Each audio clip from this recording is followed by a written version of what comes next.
Okay, we are going to do a video about just our youth team tactics. So it's about a bit of tactical exploration. We want to set our tactic up for our youth team because we've got a bunch of youth matches to play over the coming days. So we just want to work a tactic out that kind of makes sense for our youth team. We just sort of threw players on and did this to just sort of remind ourselves that we need to do something with this. We do have this sort of interesting I don't know if it's it. Yeah, we have the situation, I guess you could say, where our youth team actually did win 7 of their 8 training league matches in the last league period and got a draw. We just set the matches up. We set the team up in a way that makes sense and just played the matches. And that was before we bought any real players for our youth team because it was the first day, so it was kind of just the starting squad. And yeah, and this guy here, he ended up scoring a goal a game, even though he's only got 15 speed, just because our tactic was quite good and made chances for him. But now we've got much better strikers. Even our starting senior team striker is 21, so he can even play in the youth. And we want to be, and we've bought this guy as well, so we've bought 2 strikers now. We want to be using both of these guys because we want them to develop. That's the thing, we want the points. So even if that means our tactic ends up not as good as the other one, we want to do this anyway. So now it's just a case of let's make the tactic that makes the most sense, I guess. With what we got here. So I think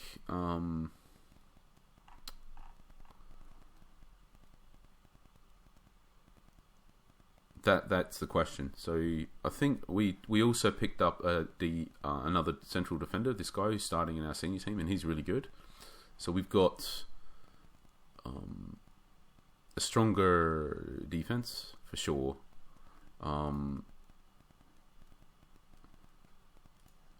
Just checking the fullbacks quickly, making some thoughts. So seeing if any of them are suited to the wingback role. Basically, I think this guy. I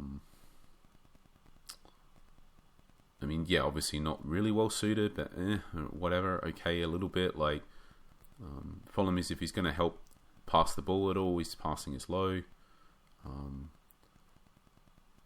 But he does have the work rate to get up and back. Dribbling not particularly great. So on. It's not really suited at all, to be honest. Then this guy, again, dribbling not great. Like, work rate okay. Passing is much better. I think if we have one of them going up, we want it to be this guy. He's not. His crossing is better. He's well more suited. He's not perfect for wing back, but he's still much better suited. So that's an option. So I'm kind of thinking that and then there's this guy who's a bit slow but can pass and can shoot and stuff. I feel like he's generally pretty decent quality. I feel like we originally put him in though because we had nowhere near a scoring threat. But I think we pack a real punch, a scoring threat punch with our 2 strikers, basically. And then we've got this right winger who is sort of okay or whatever, but he's hardly awesome. So, keep going about that senior team. So my initial thoughts here are that we don't have to play the AMC, and we don't have to play the AMR, and we definitely don't have to play both of them. So I think it's just a case of we'll start from the back and we'll work to the front. I think it is an option to play this guy instead. He's a bit slow, but he's got decent passing and vision.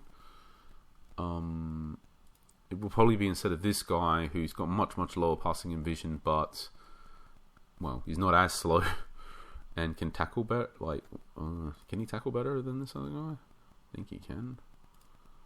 Yeah, and he can tackle better, which is why we have him in originally, because he's playing defensive midfielder.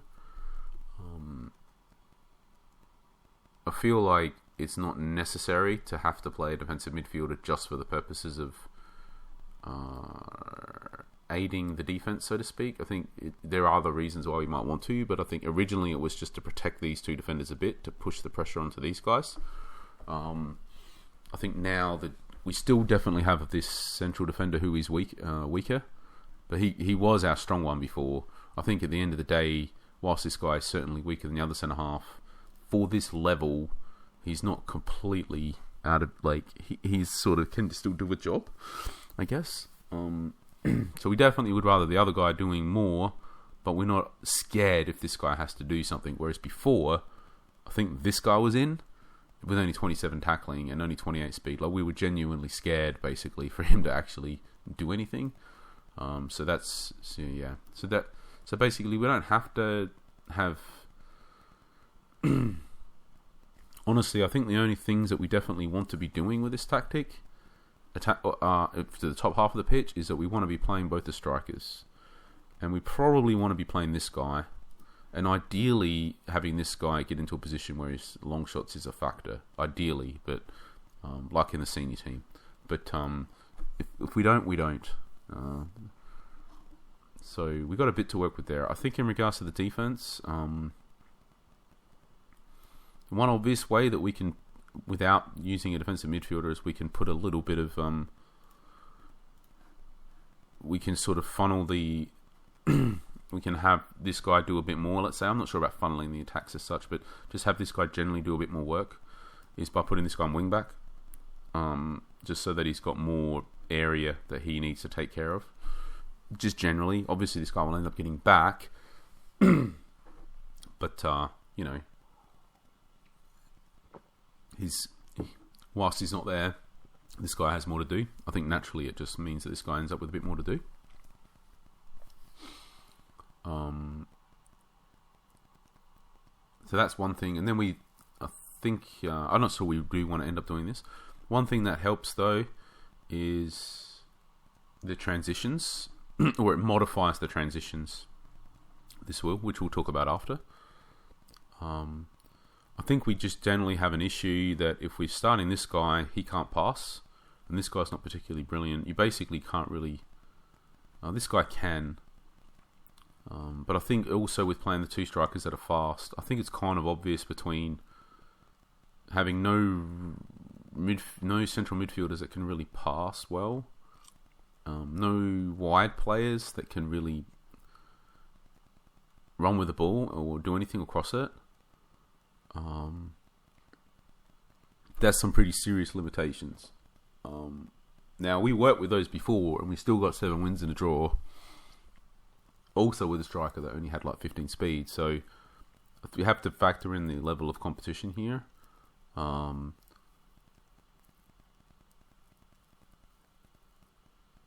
I think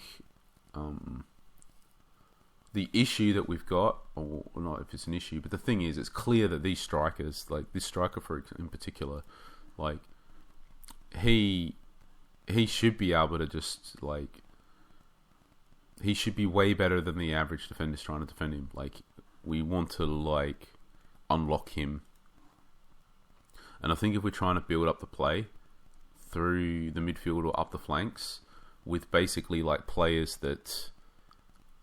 Like this guy, like he can't really pass the ball, like, or this winger who's the much better winger, much better than the left winger. Like, let's look at the left winger though. Like, he's only got 23 dribbling, he's only got 38 speed, he's really weak. Like, you lose the ball easily. Like, the problem is if we try to rely on these guys to build the play up, and the right winger ain't much better. He's better, but he's not much better. Still can't really dribble. He's not as slow or weak or whatever, but he's still not. He's all right. But the thing is, like, would you rather rely on this? Would you want to rely on this guy, who's probably the best guy out of all of them, by the way, in order for these strikers to have a chance? It doesn't feel like it. Basically, feels like the most reliable way to get these guys chances with how weak the rest of the team is just to hit and hope, just hit the ball forwards. So I kind of feel like that's basically the fundamental tactic here. So basically the base version of just counter-attacking there's different types of counter-attacking, but the base sort of version of it, I think, is fast tempo, direct passing, and interspace. And then you can you probably also back off for like a more lure them in and counter-attack. And the other thing as well, you can play a deep defensive line if you want to create more like a really defensive deep counter-attacking thing. If you want. So, and the other thing is that can modify this a lot is where the passing focus is.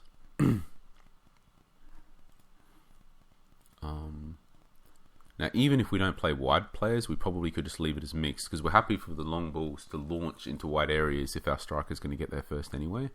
Creates a lot of extra scope for our team to play through balls than if we're forcing them to only play them through the middle.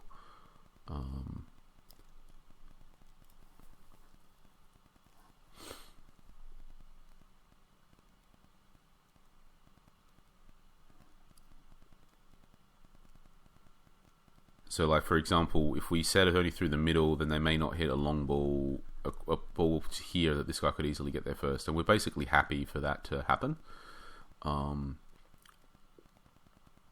Then, now there's a question effectively about do we want either or? Well, honestly, I think there's almost 4 options in regards to these two guys almost. So have one of them, have the other one of them, have both of them, or have none of them. I think they're all legitimate options that we could consider. And then the other options that we've got is we can run this DMC. I think like he can tackle at the end of the day, so, and he can pass a bit. So that's the legitimate option. Another legitimate option is to run this central midfielder. And I feel like that's probably it. You're probably not going to run this left winger. Not with this tactic to just hit it forwards. The fact that he can be like an up and back player and come back to defend or whatever, like that doesn't make sense with this high tempo thing. Like, effectively, like you just hit it's a bit more like ball goes up and back, and the transitions are very different. So that guy's not really going to get much opportunity to defend, basically, and which is like with his tackling, he's not going to get much opportunity to track back and defend, basically. And then what we really want from him is just to be able to attack, and he can't really do that very well. So we won't run the left winger, regardless. But that doesn't mean we can't run a right winger.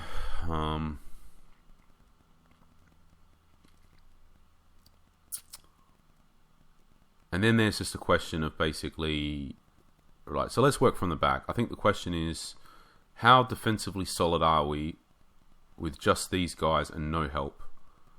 Let's assume that he's not going to help. Let's just take him off of that role for now. And maybe assume that he could be fullback. If it's just these guys by themselves, that's it.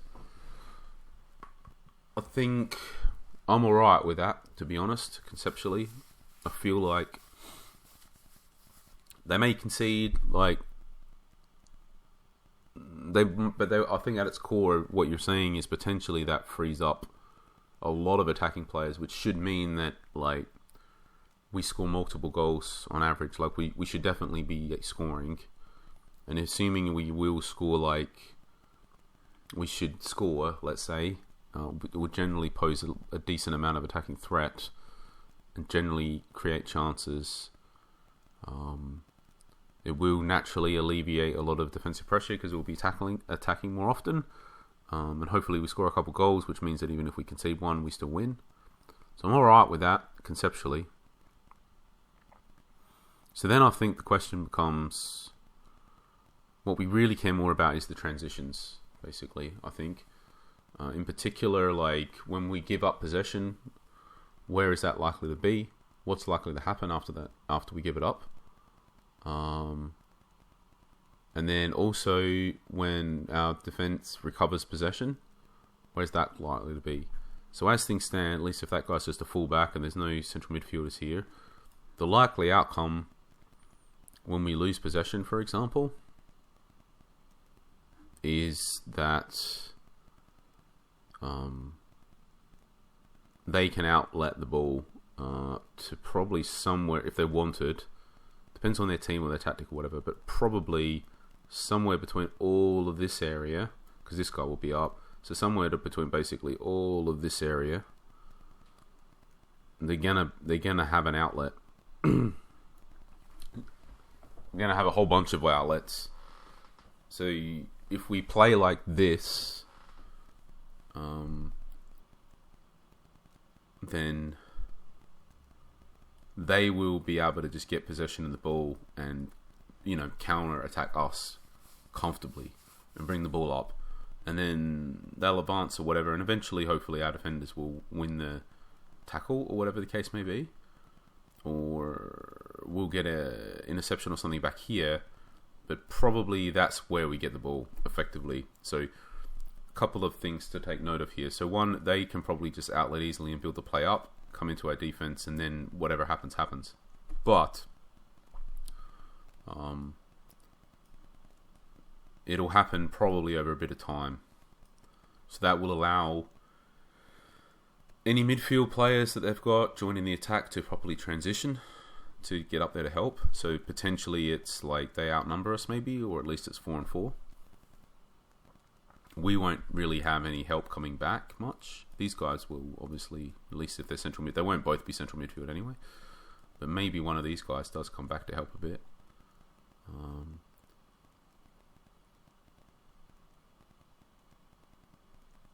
But they outlet easily. This is a point. They get to outlet easily, and then they get to attack us. Ideally, what we want is when we attack and we lose possession, that the other team is effectively just in enough under enough pressure that they sort of launch the ball forwards, but then we immediately intercept it and attacking it again. So that's ideally what we want, right? Like, we want it so that when we attack, we lose the ball, but effectively, like, we immediately recover it whenever we lose it, and we just attack again and go again and again and again.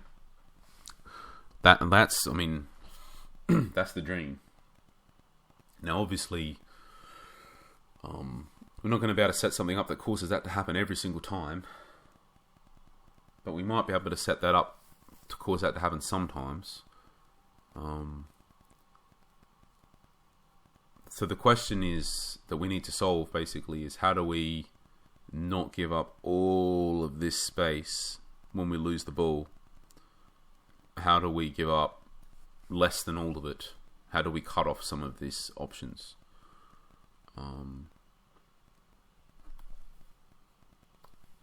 So I think that's what we need to solve. And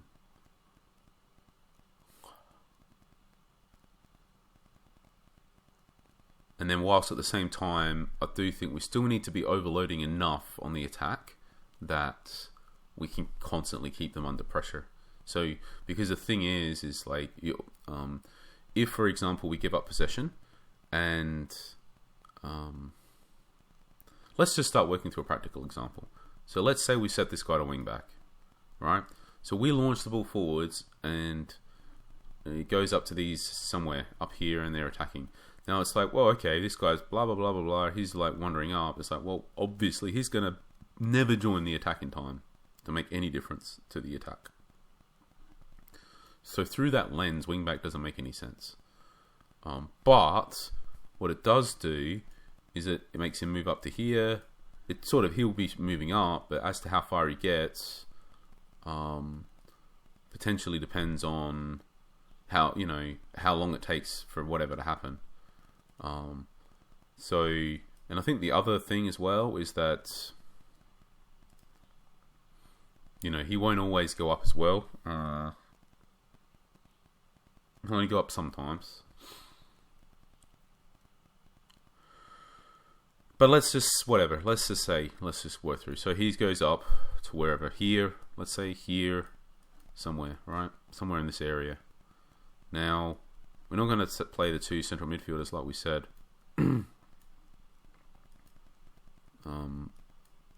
let's just bump. Let's just move these guys out of the way for now to help with the. Well, we're going to clearly at least have one midfielder in here somewhere. So, but let's just work through this example. So, let's say he's left back and we give possession up, and they got this whole area to pass onto. But if when we were attacking, this guy started running up here, then all of a sudden they don't have all of this area, they only have this area. And if he gets to here, then all of a sudden they only have this area. Or they can go obviously over him now, back here. But if they do that, this guy's really fast, so he probably gets the ball there first. So by having him set to wing back, it helps with potentially our offense to defensive transition, because it's going to be more difficult for the other team, depending on factors. But this guy closes off. If our tactic is something like this, then let's say even we have the two central midfielders and he's up there like we originally said.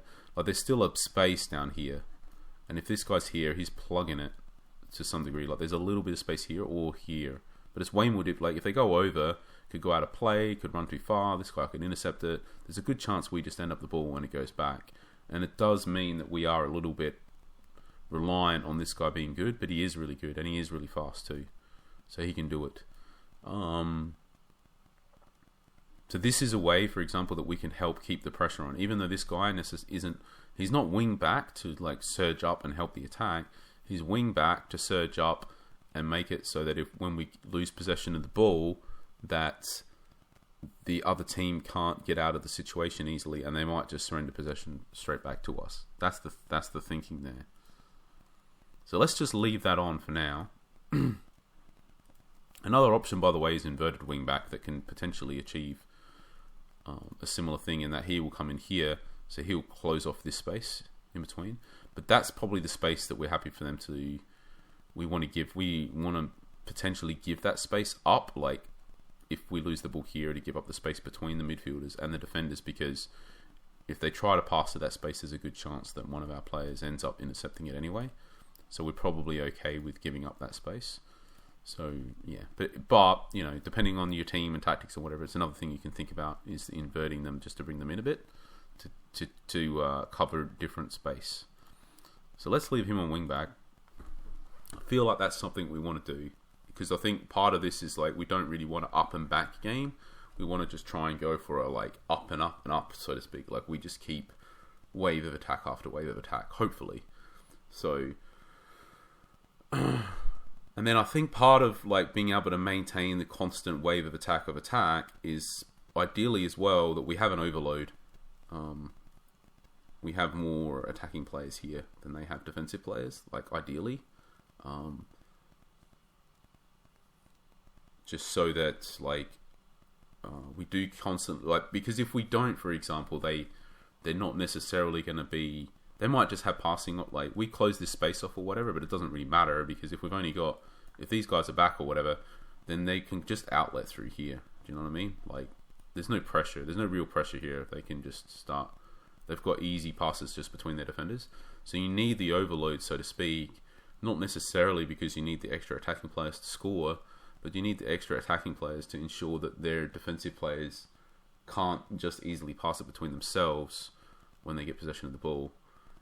That you're sort of forcing them to have to either do dangerous passes between themselves, or they're having to launch it longer and we hopefully intercept it.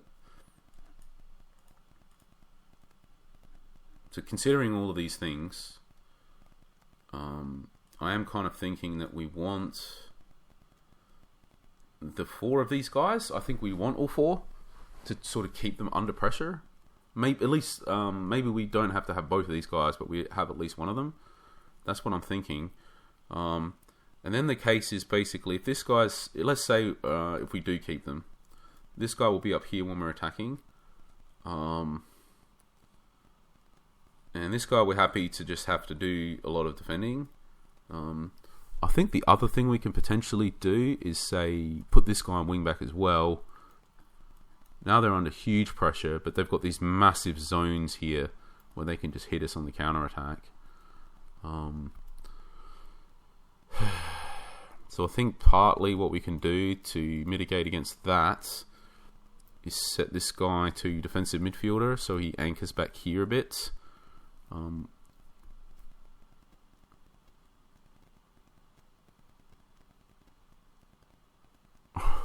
It's going to put this guy will be under more pressure than ideally would be the case for how good he is, but I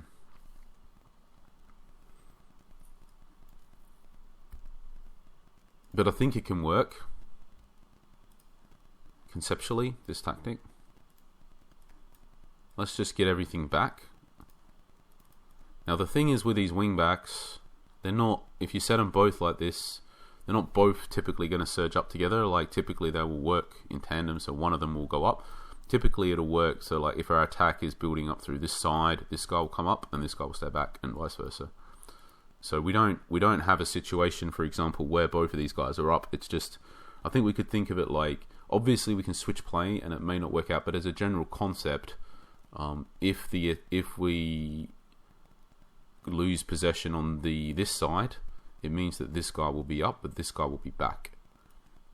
So our attack will be, this guy will be up as well. So yeah, if we lose it on this side, this guy will be up and this guy will be back. But if we lose it on this side, this guy will be up and this guy will be back. If we lose it here. So I feel like if we lose it on this side, and this is kind of, if we lose it on this side, in the end this guy will be up. So the structure will look something like this. So if we give up, let's say they get the ball here, that's kind of what they're going to have to pass through, let's say, to get out of this situation.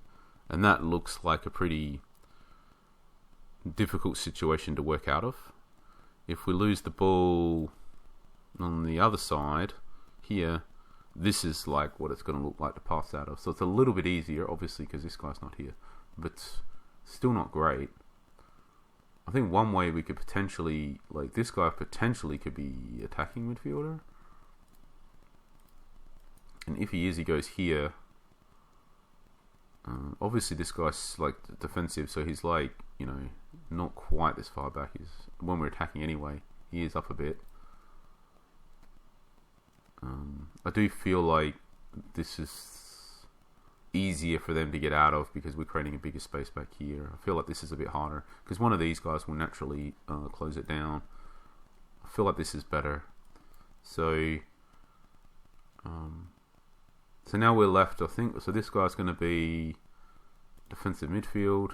I think you just generally want this guy in central midfield because you don't want him moving as such. You just want him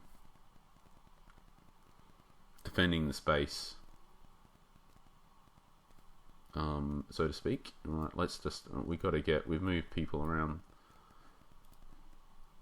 Like we don't, the space is important because of what we're saying here. We're saying when we give the ball up, we don't want to be surrendering space to them, so we don't want a role like, I don't know, box to box midfield or something where they're moving a lot. We intentionally trying to zone off specific spaces. And I think with that in mind, when we say the positioning here, we want to say stick to position for this reason as well. Because we're trying to zone off specific areas, basically. So we don't want people wandering from those areas much. The other thing in the match we could consider is dropping to a deep defensive line, but I don't think that's necessarily... the problem with that is that we naturally just automatically give them loads of space. And right now we're trying to suffocate them. When we get the ball. With that in mind, potentially we could also change the defensive line to high, and we could change it to engagement line high, and we could press. Like that could work quite well, and then you're talking like but it doesn't work very well with the whole idea of like, it's sort of counter to the idea of trying to knock balls for these guys to run onto, because we're cutting off all of their space to run onto. And plus we don't really have good substitutes or anything. Now you could just go the high defensive line engagement line and not close down, but that's not that logical either. I think I don't think, yeah, you could, but it just doesn't make sense. So, and we just want those strikers out there as long as possible because they're our strongest players. So I think sort of considering all of that, like, it's just going to be balanced, basically. Don't see any real need to change the defensive width or the attacking width to begin with. We can just pay attention to that. And I'm happy, for example, to not restrict where we pass the ball. I think we just want them to pass it to wherever they think there's a good enough amount of space to run onto. I don't think we want to restrict that. So I think that's a good set of team instructions. So in summary, stick to position because we've specifically zoned off everything for, in particular, when we lose possession. I've got to set these guys to wing back. Wing back. Let's get these roles. I'll go over the team instructions attack. We'll sort the roles out. I think this guy we are indeed happy just to focus on scoring. This guy we want drifting around.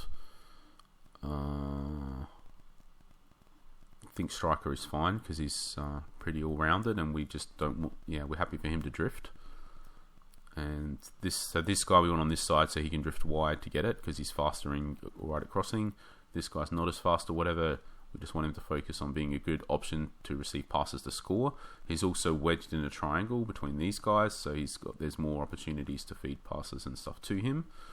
I think the AMC in particular, this got passing vision, long shot, blah blah blah. He can do all the stuff that we want. We could potentially give him a specialist role, but we don't really want that. All of these we don't want him to be support striker. We want these guys up there doing the striker stuff. This guy, we don't want him getting in their way. And then in regards to the more like the creative and the advanced playmaker, he ends up demanding the ball, and we don't really want him demanding the ball because we want the ball going to these other guys. So I think attacking midfielder is just fine for that guy. This guy we want back a bit. I think boxed up, like effectively central midfielder we don't want because the other guy is. Defensive is what we want. We don't want it attacking. We've got enough guys up. Ball winning, we don't really want him running around too much from his position, and we definitely want him to sort of think about. He could potentially be, but I think more important we care about the space for him, especially when his tackling is not even that great. It's just okay. So I don't think that's a good role.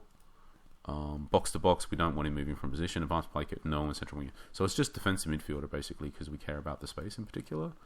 I think this guy's attacking winger. I don't think we don't want him coming back. We don't want him coming back when we lose the ball. So we want him to be attacking winger. When we lose the ball, we want him to stay up. So when the outlet, we intercept and we put it straight back, and he's already sort of ideally up. That's the thinking there. Then we're left with the two central defenders. I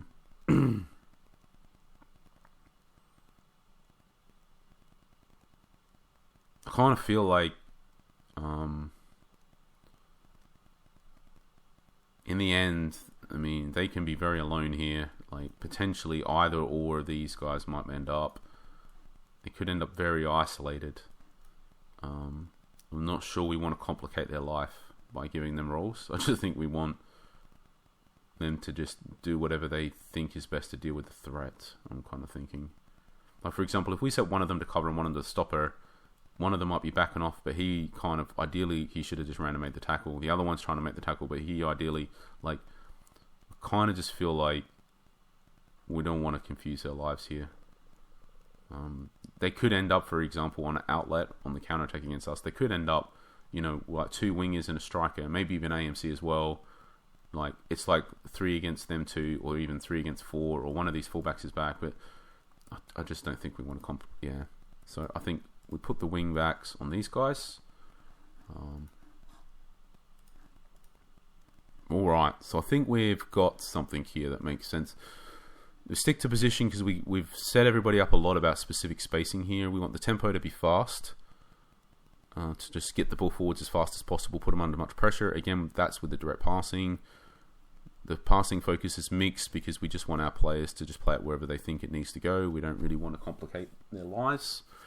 Into space, we're happy just because we want to encourage balls through over the top and into the wide areas and stuff to run onto.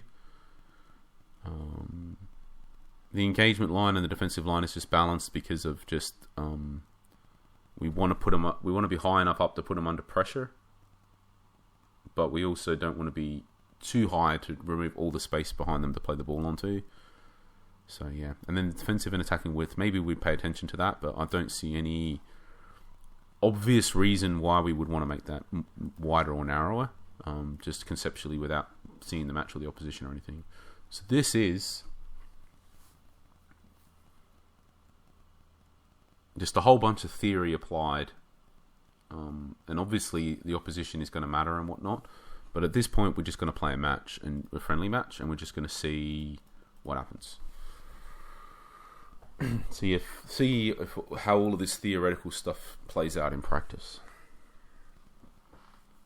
And, in particular, like, we've made a lot of just see if the roles are wing back. Yeah. In particular, like, their formation is obviously going to matter here as well. The opposition's formation. So we're going to bear that in mind here, that, like, you just got to try and pay a little bit of attention to it. Especially if this works really well, for example, we need to make sure we pay attention to their formation to try to, or if it doesn't work really well, either way, I think we just need to pay a bit of attention to their formation, because I think at its core, we're talking about protecting a lot of specific bits of space. And if it does work well, we need to understand why it worked well. And if it doesn't, we need to understand why it doesn't. So if we use this tactic in other matches against other teams, we're better placed to make changes earlier in the match if things aren't going that well. So just need to pay attention.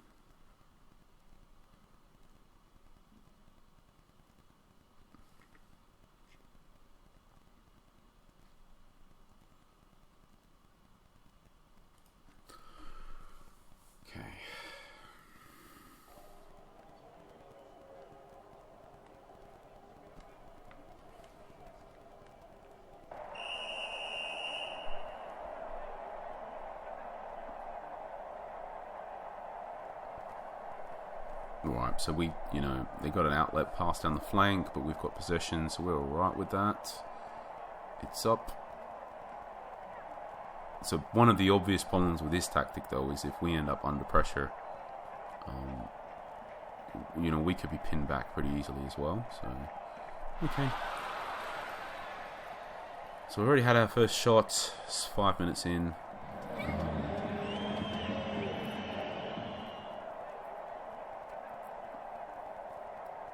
I think part of the problem is, like, once they start advancing up, like, we're not. So what we're really hoping is to create situations like that, where we just immediately sort of get possession, put them back under pressure.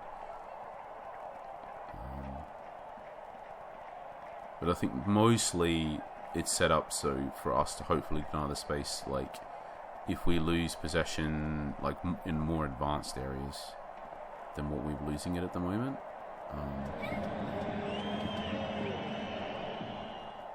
Another good chance. Like if we lost the ball there, for example, if he got tackled.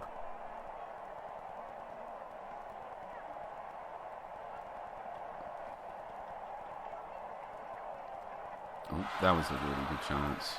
I think that scores 2 out of 3 times, something like that, maybe more even. With that particular player, I mean.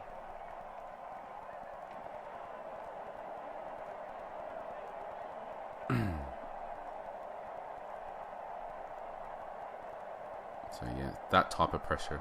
Like, he did get the outlet, but it's like it could have just spilled to us. And again, we just intercepted it. Gone out, unfortunately, but we are. It is working a bit. And again, like, so we are.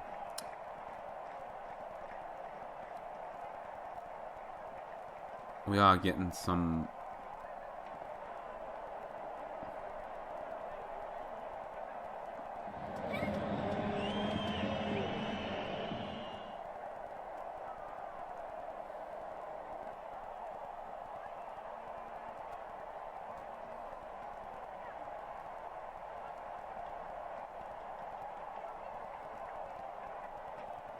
Another fan. Well, okay. I mean, at this point, I think we should be comfortably another game. You know, what I mean, we'd be comfortably winning. It could be 2-0 up, and they haven't really done anything. We haven't put them under quite as much.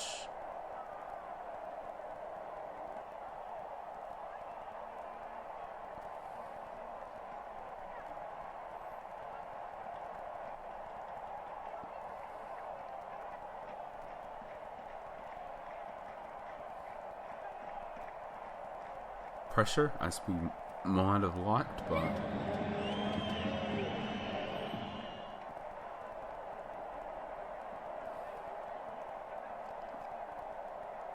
I'm trying to pay attention to their tactic as well.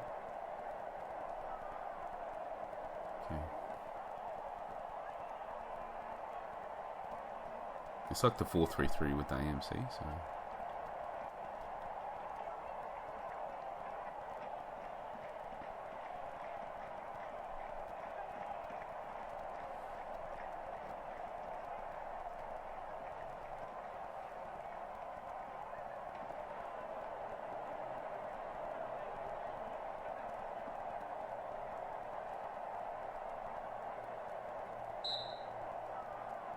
I think maybe, like, at its core, the what we're trying to do, combined with, like, not pressing and backing off, is kind of like a contradiction,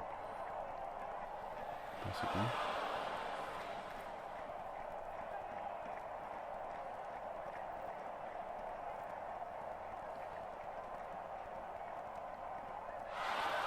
Oh, just gone over.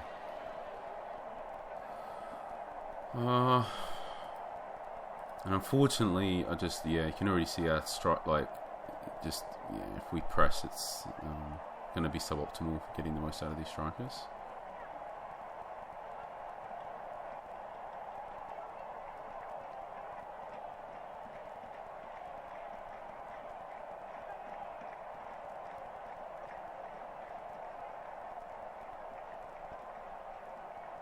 It's an interesting one, because having said that, it's like not totally failed. It sort of worked okay. Like, we have put them under a fair bit of pressure. We have created we have created a few fantastic chances. We have immediately got some sort of interceptions and stuff and turned it straight back. We have to bear in mind through all of this, like, we've put quite a bit forwards here, and we're still defensively very solid with the setup. Because I think part of it is, there's an interesting dynamic here where if they sort of launch it forwards, we are intercepting that decent amount, but they're quite often not, right? Like, they're passing it out still, they've got a bit of space. But the interesting thing is that when they do that, it's giving our wing backs a chance to get back, and a defensive midfielder a chance to settle a bit more.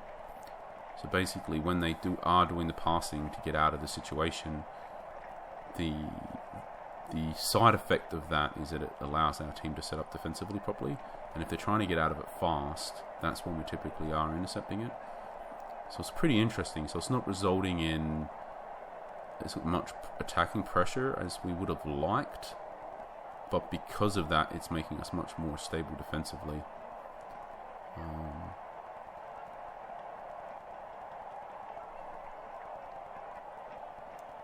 And it is also kind of interesting that we could just have 3 goals right now, and then it would all be feeling very different. And I think we need to keep that in mind here, and just maybe on that basis stick with it a bit more.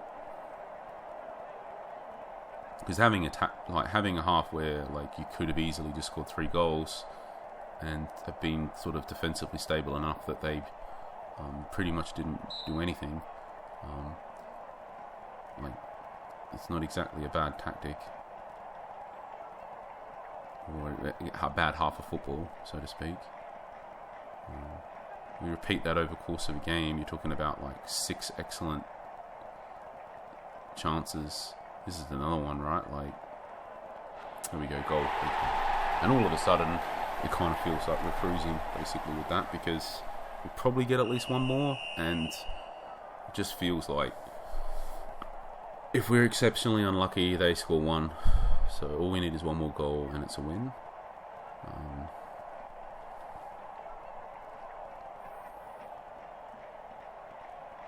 Great chance.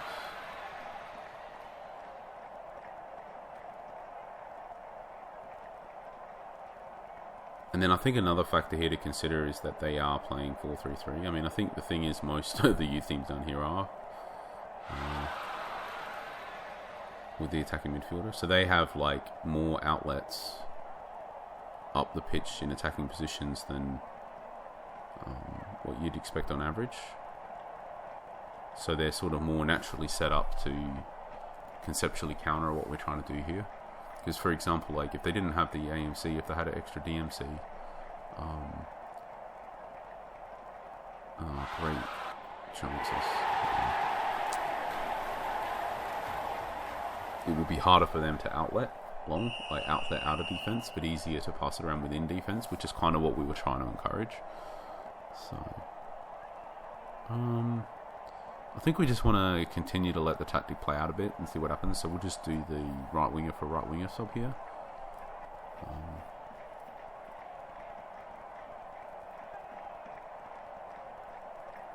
And the other thing is with the youth matches, I don't even know if we need to sub off these strikers when they get tired. Like, yeah, they will be tired, but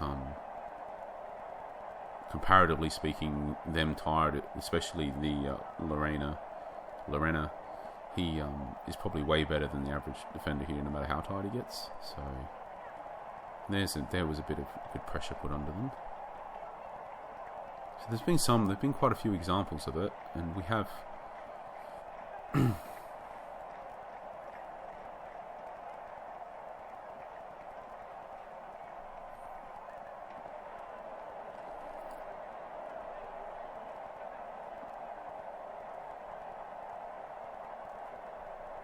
mean, yeah, I don't know. It's weird because it's like, I guess. Yeah, okay. I mean. There's their second shot of the... Okay. I mean, it's... Territory's huge here as well. 60-40.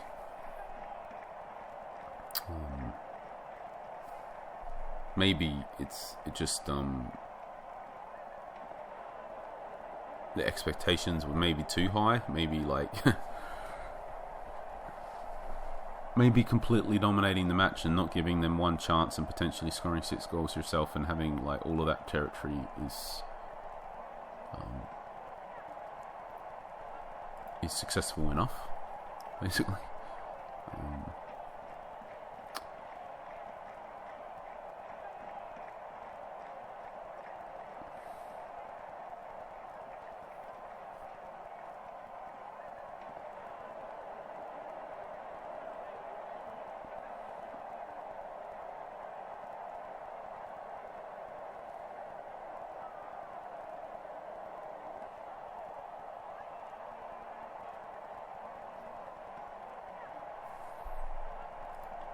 Oh, another great chance. Okay. I'm just kind of thinking at the moment, like, it's a weird one because it's obviously been successful. It is only one match as well. I'm trying to think if I can try something random. I might just try bring that guy on like this and just, you know, just to see what it does. Because we've obviously won and just experiment a little bit.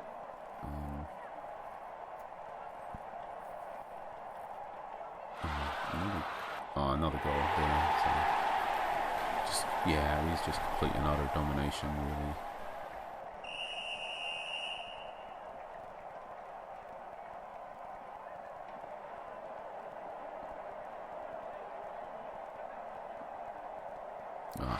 Yeah, this could have been anything.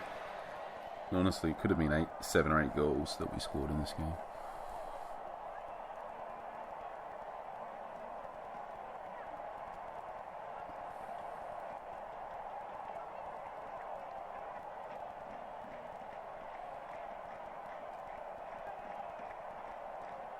Or 9. Yeah, I mean, it could have been. And honestly, it could have been. It could have been anything.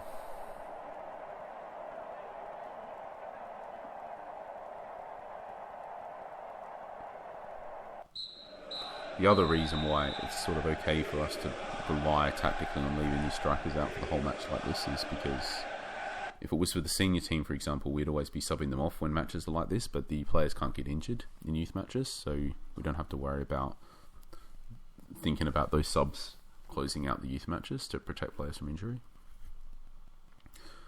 I think for the purposes of this video, we'll just play one more match, then we'll wrap it up. just because, again, there's only so many conclusions you should ever draw from one single friendly match. So I like to always at least do 2 for the purposes of these videos. Although when I go off and if I'm testing it properly myself and trying these concepts, then I'm normally playing a lot more than that. I'm normally playing at least a couple matches for each minor sort of tactical detail to try to analyze it a bit. At the end of the day, like there's only so many matches you can play for all these things. So, but I like to at least play a couple with each thing, because just to at least get a couple different sets of opposition, just in case the team you're playing against is particularly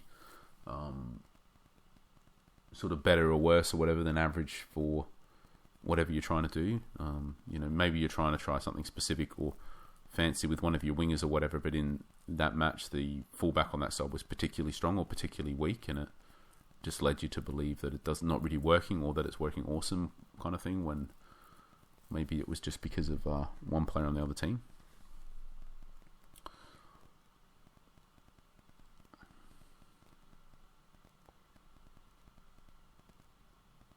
But it's that's the thing on the whole, like it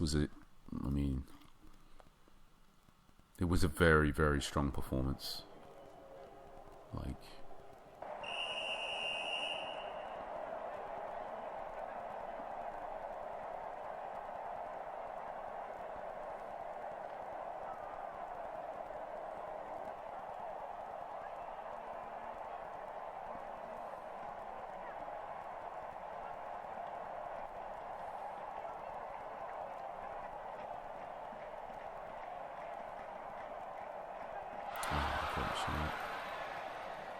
great shot.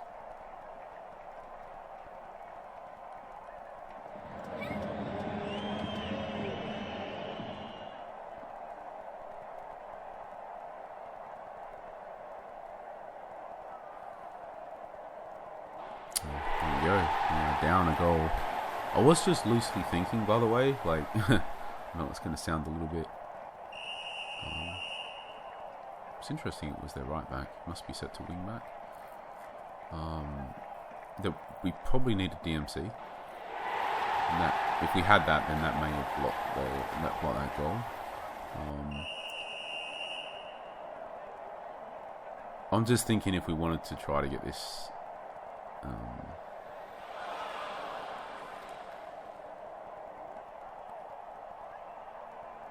I think if you look at what we're conceptually trying to do here,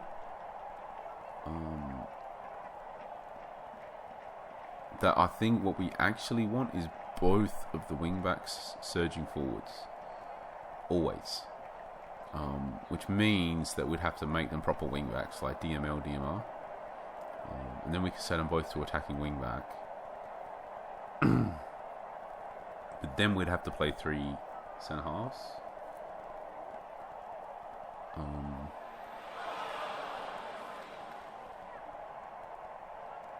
And then we wouldn't play the AMR.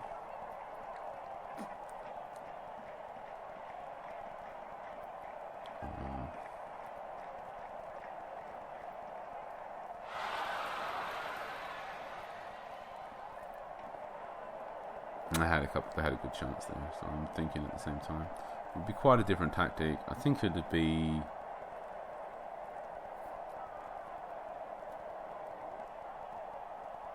Yeah, I'm not sure. I think at its core, the real issue with this, whatever we're trying to do here, is just like... great chance. That you've kind of got 2 different things you're trying to do tactically that are loggerheads with each other, basically. So I think in particular, it's the whole idea of like trying to deny all their space and putting them under a lot of pressure, whilst at the same time like not having a high defensive line, not pressing, sort of thing.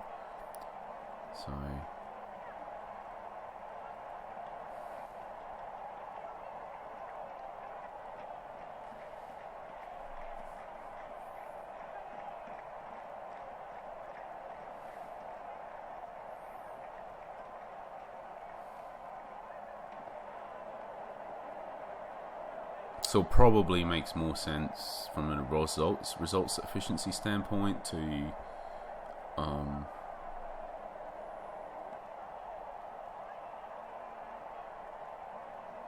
just make this a little bit short. I don't know. It's tricky, really, because I mean, this game they have had a couple chances, but last game they created nothing.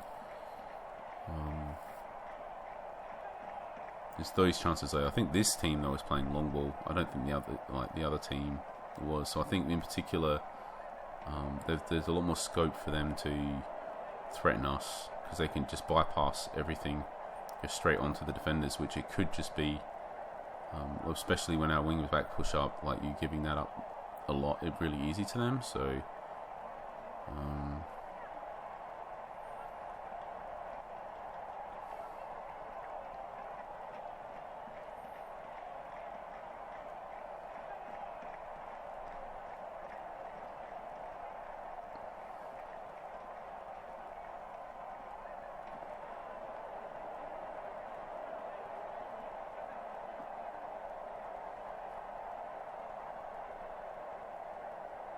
That's a great chance.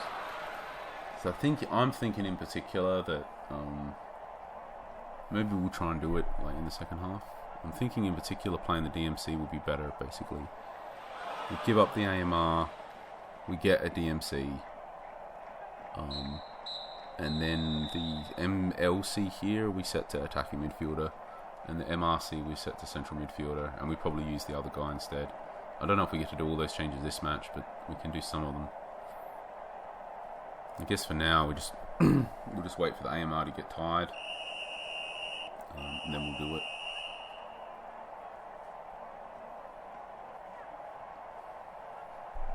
I think we just got to check. I mean, at the end of the day, like they scored, and they have one other good chance. They have been a little bit threatening, but at the end of the day, like still nowhere near as like. It's okay to sort of give up that little bit, I suppose, if you're gonna score 2 goals yourself, because they just haven't done enough really to reliably be able to score 2 goals at this point. So I think it's still the case that this actually works okay, at least if your objective is to win anyway. So it doesn't really necessarily do it in the sexiest way, but. It's another great chance there. Alright, I think it's time to do the change, and we can just see if it shores things up defensively and what it does, how it impacts our chance flow.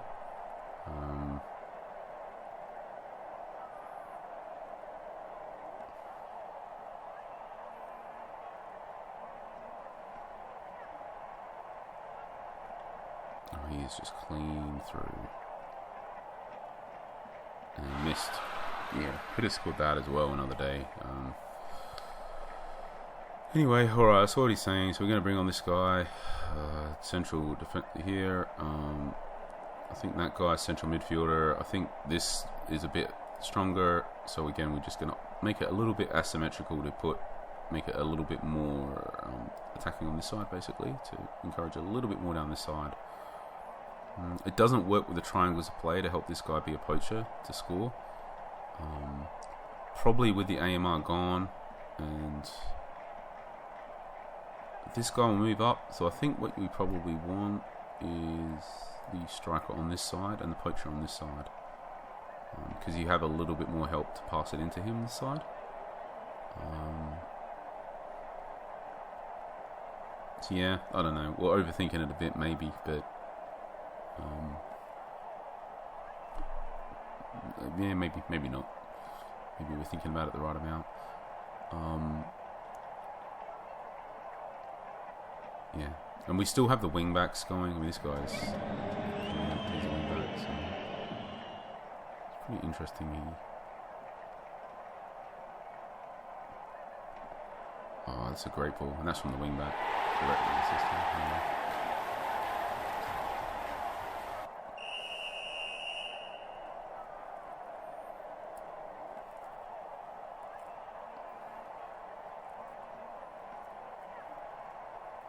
So we've given up a few bits like that. But yeah, like I'm saying, I think on the whole though, like, we're just way more threatening than they are.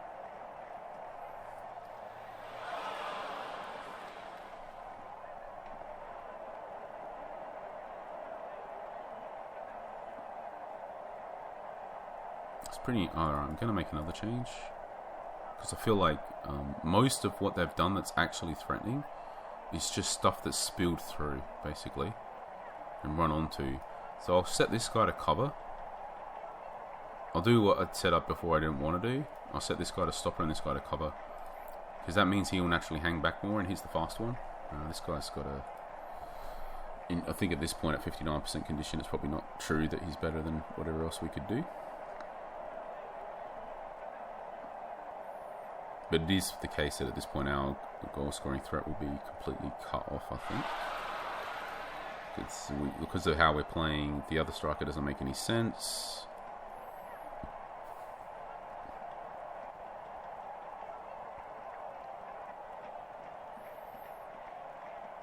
So I'm honestly not even sure what we're supposed to do. Guess I'm just going to bring that guy on. I'm going to do this, but I'm honestly not even sure how much sense that makes. I should have checked him. Maybe he's really slow anyway. Probably is.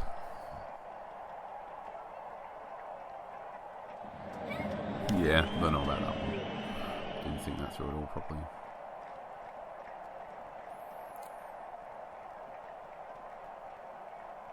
Yeah, so I don't know what we're testing right now because I don't think it makes that much sense. I guess we're testing like how if we can still score. It seems like potentially the answer is yes. I mean, in particular, if we don't have a super fast player through the middle, but that other guy still looks like he's fast enough compared to the opponent. So, having said the right wing scores, it's pretty funny.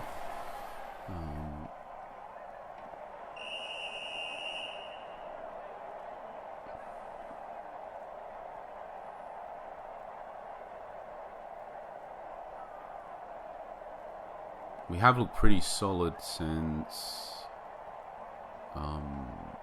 that last change with the defenders, though. So that might be the setup.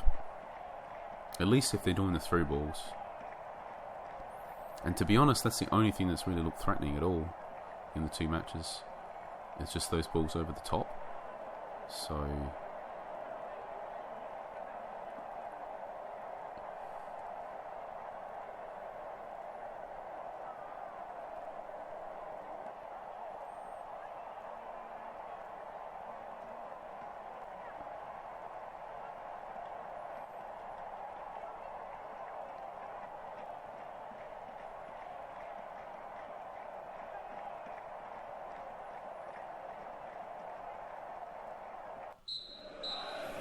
yeah, I mean, I'm alright with this. I'm gonna...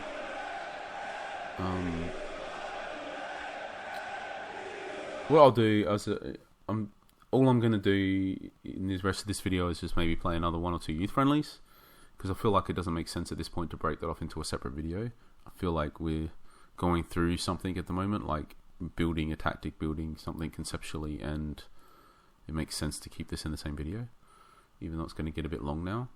So I feel like I want to change some things here to sort of fit it to what we've learned. So hopefully most of this is just explained from the last match, why all of that is the way that it is. We don't need two right wingers on the bench, so I'll leave one, but the other one I'll take off for something other than a right winger. I think it might be this Nenda guy. Not sure about that. Let's have a look. I think so, yeah. So I think he was the one that was the least worst from memory.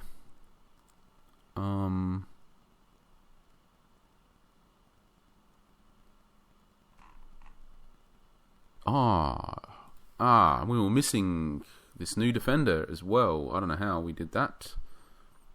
That changes quite a bit, to be honest. This should shore things up a lot. So Kaber, Soric. We could play the 3 central defenders if we wanted, but I don't think we do. We don't need to with these 2 guys. So this guy backs off, and the other guy is a bit slower, but he runs up. It's just perfect, and he can tackle. Okay. Yeah, we're a lot short up, I think, with this defenders. And then I think we're saying...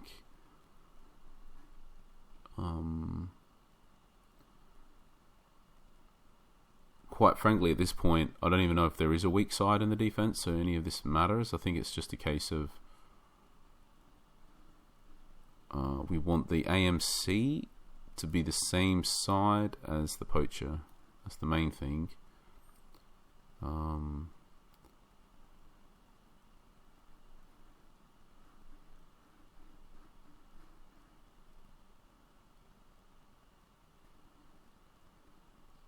Now, wherever this guy goes, I think the attacks will naturally drift a little bit more because he can drift to that flank and win the ball. So I think the question is, whatever side that is, he might lose it sometime. Like, it's going to make the play naturally be a little bit more weighted on whatever side that is. And then I think that becomes a question of this guy's definitely a bit... We don't mind too much with these guys. I think it's just which fullback is weaker. So this guy's 59, 60, whatever. And then the other guy is 62. Okay, so they're kind of neither here nor there. I think we'd rather it be on the left because this guy's a little bit more better when he's coming forwards. So I think we just generally would rather more on the left. So we'll keep this guy on the left, this guy on the left. And we just generally encourage the play. Keep this guy on the left, but the other guy's going to go to the right. The idea is here when we're attacking, he'll come up here a bit to join. This guy will. Yeah, I'm not sure if this guy drifts. Ideally, then he might... I think there's 2 ways to look at this. If this guy drifts for the ball, it's better that this guy's on this side when he's attacking as an extra cutback option. Or the other way of looking at it is that it's better to have an extra guy near the poacher to help pass the ball around. I think probably on the whole, it actually makes more sense to put him on this side, to be honest. For the cutback option for this, I think that's something that's going to be more of a thing. I think mostly because this guy is just a much stronger player.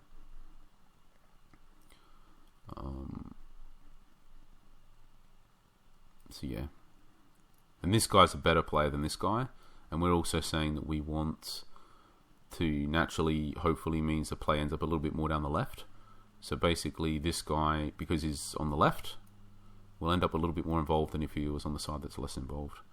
So it's partly as well just having our stronger of our 2 strikers on this side, our stronger of our 2 central midfielders on this side, our stronger of our 2 fullbacks is on this side. And we're not doing a lot to encourage the play to flow down. It could easily just be the case that it isn't. But the only thing we're really doing is just saying that the faster striker is on this side, so there's scope to put balls out on the flank here, and he will run onto him more than the other guy. That's about it, to be honest. It's not much, but it's more than nothing, especially if they happen to have slower defenders here. So, and then I think with the tactics, I think we don't really care too much about this stick to position anymore, because we're not really doing that idea anymore. We're just basically just trying to keep it defensively solid and keep enough bodies forward to pose a real threat and hit it long for the strikers to run onto. So I think that's okay. So we're going to just play... It might be the last one, at least if... I know I was saying always play at least 2. Maybe we will, but... it's getting on now for this video, but I feel like we do want to...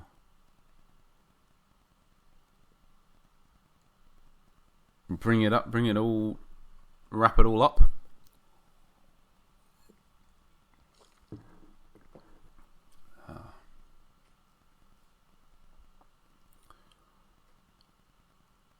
I mean, the other thing we have to consider here as well is that, you know, we did win both of these matches by 3 goals apiece, so it's not exactly... it's not like it wasn't working. I just feel like it can be better, basically. Like, I don't feel like that was optimal feel like we had a couple of, like I said, a couple of concepts that weren't really working together that well, and I just want to get something that's cleaner and smoother. I feel in particular like that we can get basically a little bit more defensively solid. It was quite solid in that first game. The second game, some cracks were happening. So I feel like we can tidy that up. We can keep it. We can get it a bit more defensively solid. And I think we can maintain a very, similar level of overall goal scoring threat / productivity.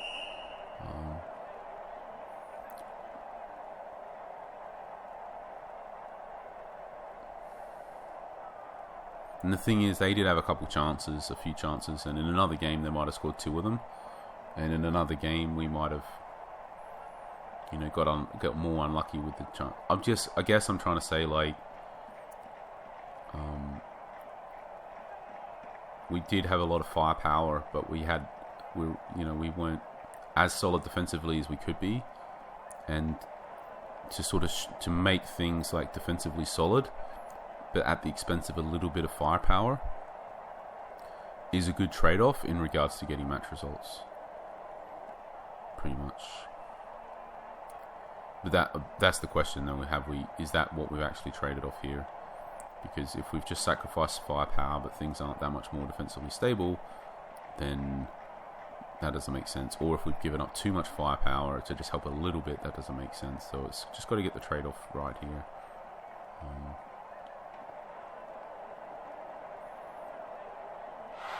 Okay, an okay chance.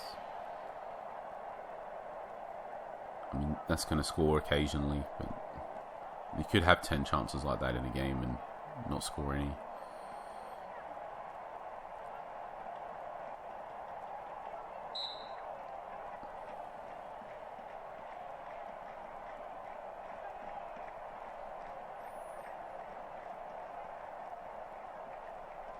Yeah, another chance that's not that great.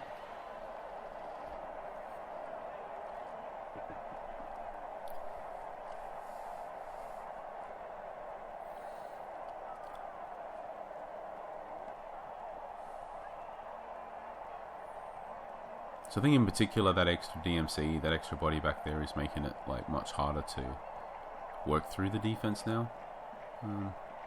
You get another chance. It's maybe slightly better than the other ones, but only slightly. Still the type of chance where we could have a whole bunch of those and miss them all. We've not had any great chances yet. A better chance, the best of the lot. Maybe that one. That one was a bit disappointing to miss.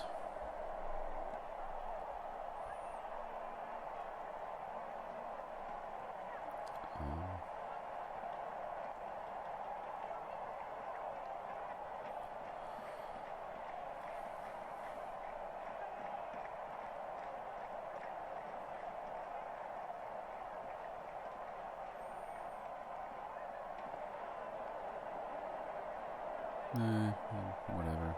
Yeah, another whatever chance. I think we are getting to the point now, though, if you look at the overall selection of chances combined with the likelihood or the frequency that those types of chances will be scored by the players that took them, and try to compile all that together to get an expected goals return. I think it was probably around 1 for us at this point. So that's worth bearing in mind.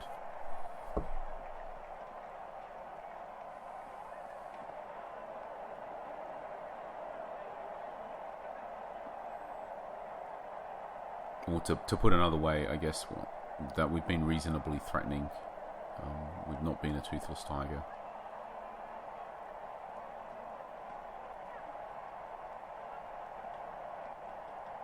It's a great shot. Okay.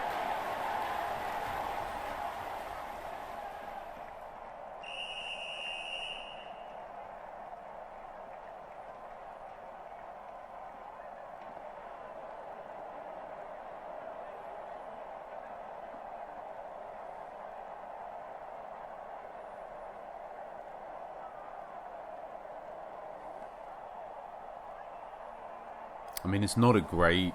I don't see what... I mean, for now, we're just going to have to roll with something like this because, we're just working with what we got.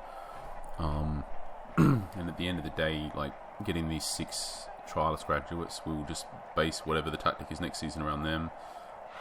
So for now, like, this tactic leans heavily into just getting the most out of our 21-year-old players that starting for our senior team, like, just getting the most out of basically our superstar striker and our superstar central defender. But, you know, that's okay. We just want to get them a bunch of development points and whatever as well. So, so yeah.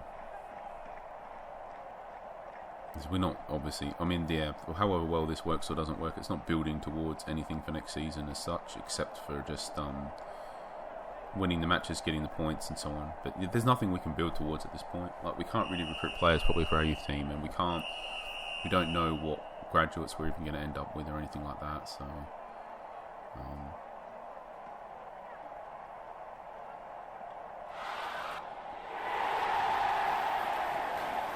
but yeah, I feel like we'll keep watching. But like, I feel like this is, at least for this one match alone, like, I feel like this is just what worked.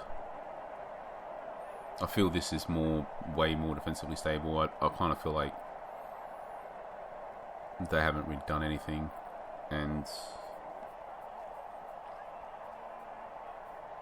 we would be exceptionally unlucky to not have scored any goals in this game. And I kind of also feel like we probably are not done yet as well.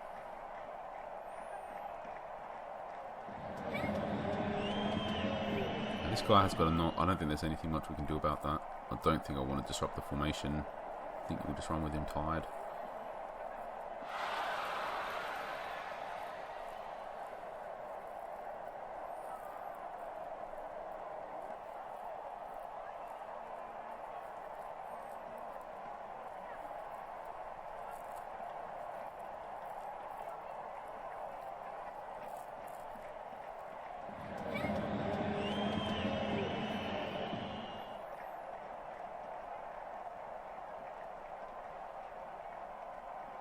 There's a nice little bit of interchange play. A decent chance. I mean, yeah, they haven't even had a shot, hey. So we have definitely, I don't care what happens in this match at this point, just about. This is very stable defensively. Another great chance. Yeah, I mean, we definitely could have scored more than 2 goals. And I wouldn't feel like there would be many times you'll play through this and not have at least got 2 as well. Certainly 1. So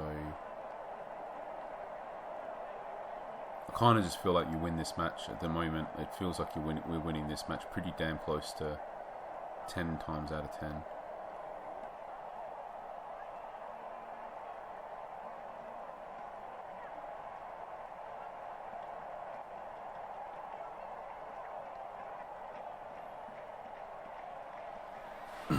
The central defender pairing feels really nice as well. I just feel like they're just dealing with everything.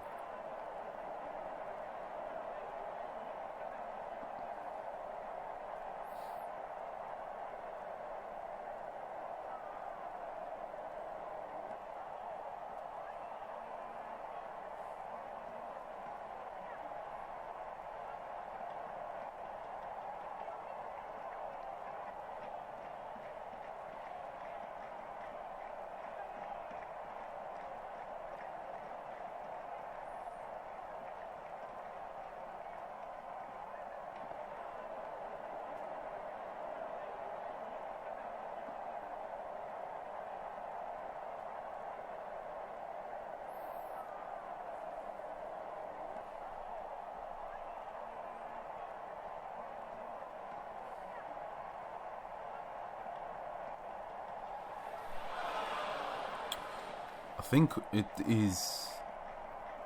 I think though the overall chance quality,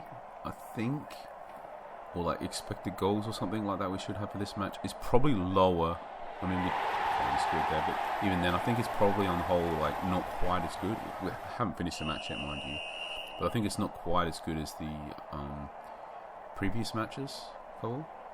Not quite though, but like I said, I think that trade-off is worth it to have a little bit less firepower, which I think is true, but to just be completely stable defensively to the point where not only did they not even have a shot, but it just feel like they didn't even get even close to having a shot, you know. So it just feels like this is just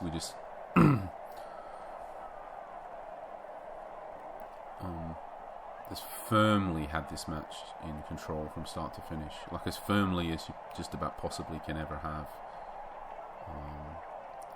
I don't even know what subs we're doing, quite frankly, at this point. I don't think there's almost anything to learn from anything. I think potentially the only thing is Carabalero. Let's take him off Maclas. Maybe we can. I think this is a potential thing that could be. I mean, I don't know, we need to do this sub for 5 minutes. I don't know what we're supposed to learn from that, but I think for a whole match maybe we could. I think that is an option to run this guy instead. Oh, they had a shot, nearly. We got so close. So close. 88 minutes without them having a shot.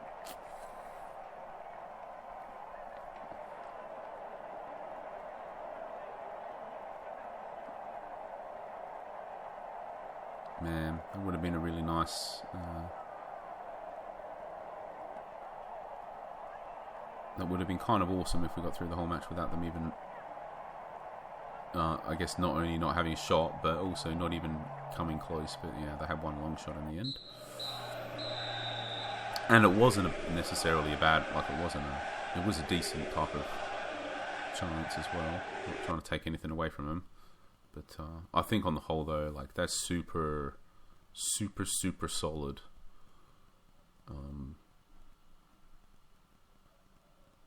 Just really in control. I mean, yeah, we only had 50% possession, but it just really felt like they were never going anywhere. And yeah, like I said, like, whilst we weren't quite, I'll play one more and then we're definitely done, even if we lose. Because I just don't like the idea. I don't like the whole play one match and draw a whole bunch of conclusions. In particular, like, you know, why were we so solid defensively? Was it because of what we did, or was it because of the opposition?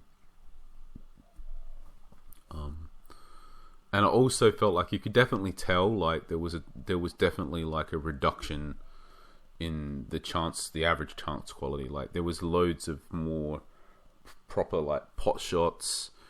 You know, to call them half chances would be an exaggeration for a lot of them. Like, we had a lot of shots that are like probably less than 10% chance of scoring, and we really we created a few decent chances and a few high quality chances, but the bulk of those shots, the bulk of these 17 shots, were just like really speculative, much more so than the other matches. So you need to bear. This is, I mean, it's another we'll have to talk about this in another video, but like, need to think in these terms, like how the total number of shots you have doesn't really matter that much at all. What matters is, like, well, I keep saying this, what matters is how many goals you score. But if you want to start looking at other things that actually matter, that you can try to infer things from, like the types of chances you're creating matters, like, way more than how many. Like, how good are these chances? Who are they falling to? And things like that. And I think in particular, like, it just the overall quality wasn't great. There was just so many chances that were just like, you know, like that, basically. Like, that is just not not a high percentage chance, basically. And again, that another chance. So it seems like a lot of the chances that we're creating are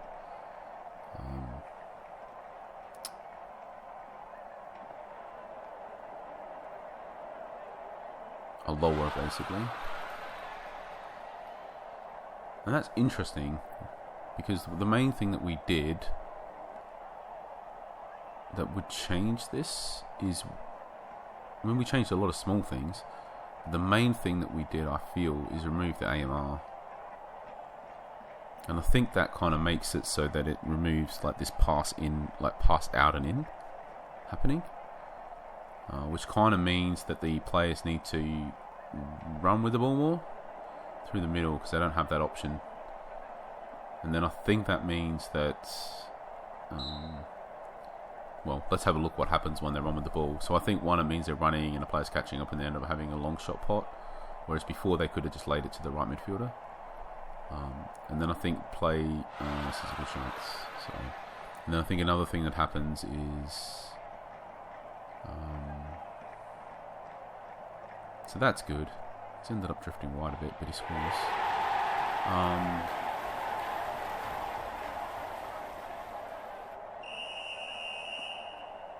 I guess another thing that happens is their fullback is not being dragged to mark the winger, so it's an extra defender to deal with our strikers.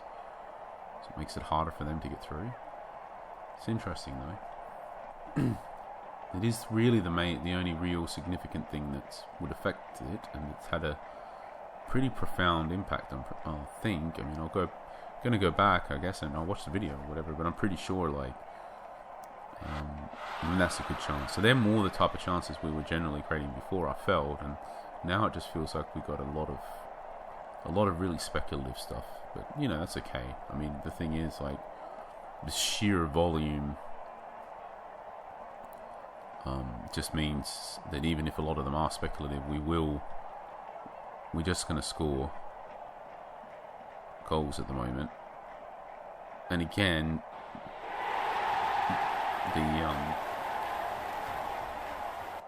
as long as we're up here taking pot shots and whatever, they're not scoring basically. So just any kind of attacking play leading to anything makes us much more stable and solid defensively. That's another. Okay, so all of a sudden we've had actually a few great quality chances. So it might have just been the opposition again. It's like I was saying, there's only so much you can conclude from one single match. Because the quality chances in this game feel much more like the other games now. They're much higher quality on average.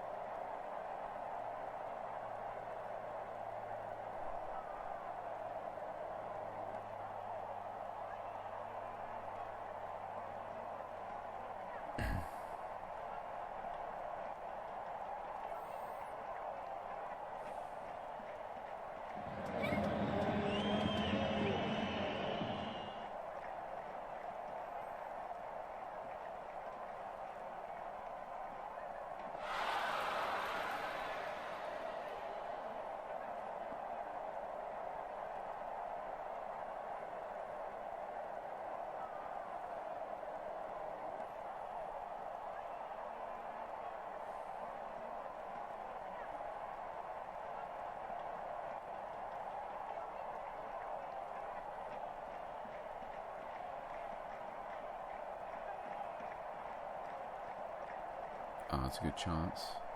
How do we defend it? Oh, that's a good chance. Okay. I've had a couple of chances here, but again, I think it's still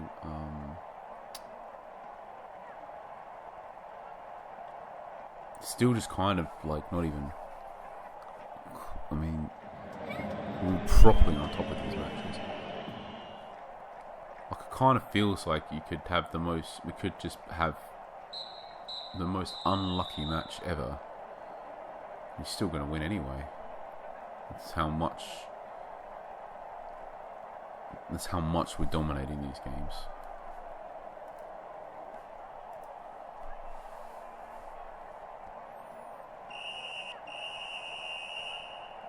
I mean, it feels like, based on this, that anything less than 8 out of 8 wins is, in our training league matches, is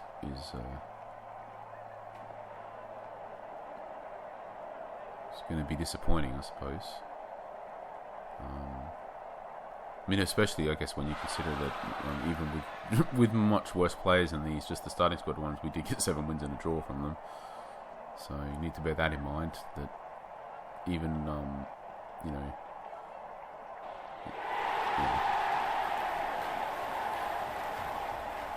you need to bear in mind that they're quite weak. It seems these teams. They're definitely. I think the youth ones are posing. It seems like they're easier to, they're easier generally, comparatively, than what the senior ones are for our senior team.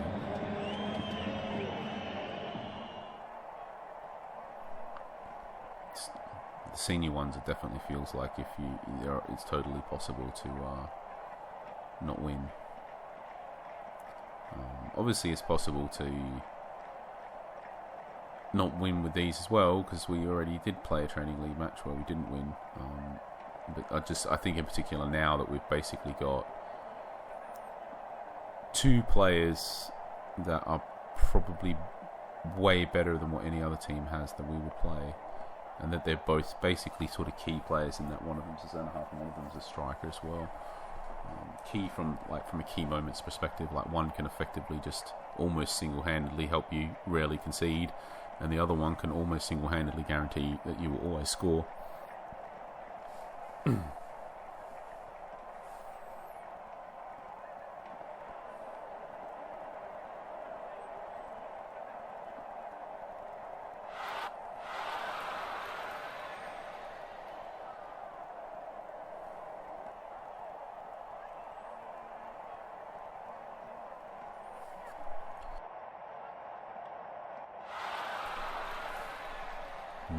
Okay, we've had a lot of good chances this game.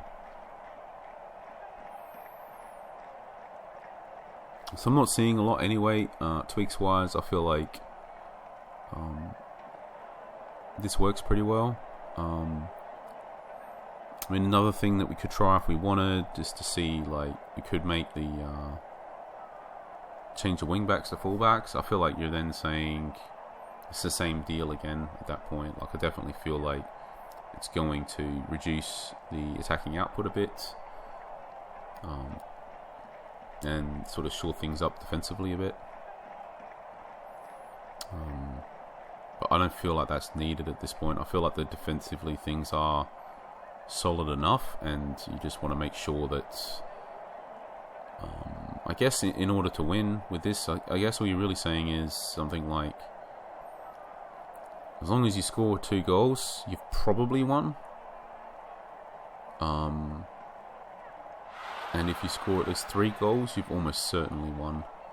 And we are scoring at least 3 goals in every one of these matches.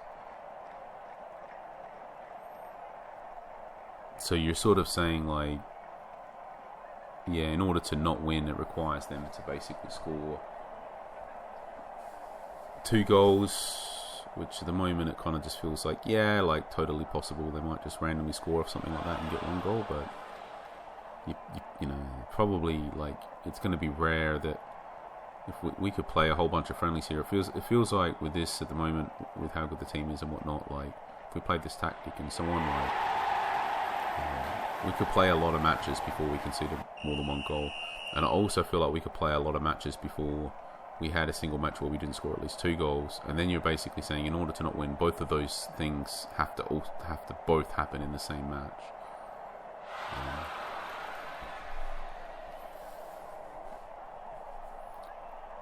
The one thing we didn't try was play that other guy in central midfield, but honestly, it just doesn't feel like it even matters that much. I feel like this guy is probably better, at least with how it's playing. It's quite up and back and choppy, just because obviously we're causing that a lot with our tactic. So it kind of feels like the other guy is probably just better because this Maclas guy, who's the other option, he's like only like 16 speed or something.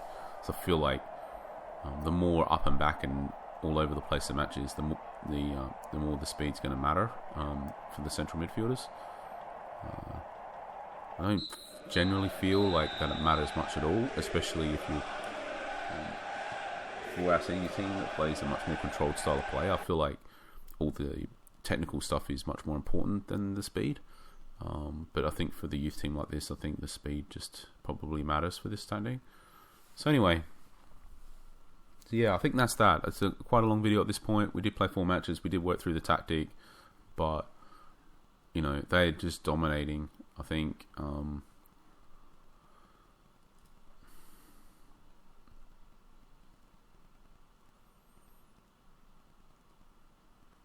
And it's a bit, yeah, it's weird as well because it's almost like you can see here. This is our best. This guy here is like really good defender back there, and doing what? Like, because he's sitting at his cover, waiting for something to spill through, waiting to do something, and it's like basically had nothing to do the whole match. 2 pass attempts. Couple of headers, not sure what they might have even been from set pieces, whatever, don't even know what they were from. Just a few dribble touches, 1 tackle attempt, 1 interception. He just, you know, basically had nothing to do the whole game. I mean, obviously he was part of the role is obviously is to some degree that he is just covering the space, so to speak. And he is just there to do something if in an emergency situation. But that, I think that sort of is the point here, is just there are no stats for him because there were no such situations, basically. I think that's sort of just playing in a little bit to how defensively stable this is, because of the fact that the cover defender basically has absolutely nothing to do the whole game. So, alright. Awesome. Thanks for watching, and we'll catch you on the next one.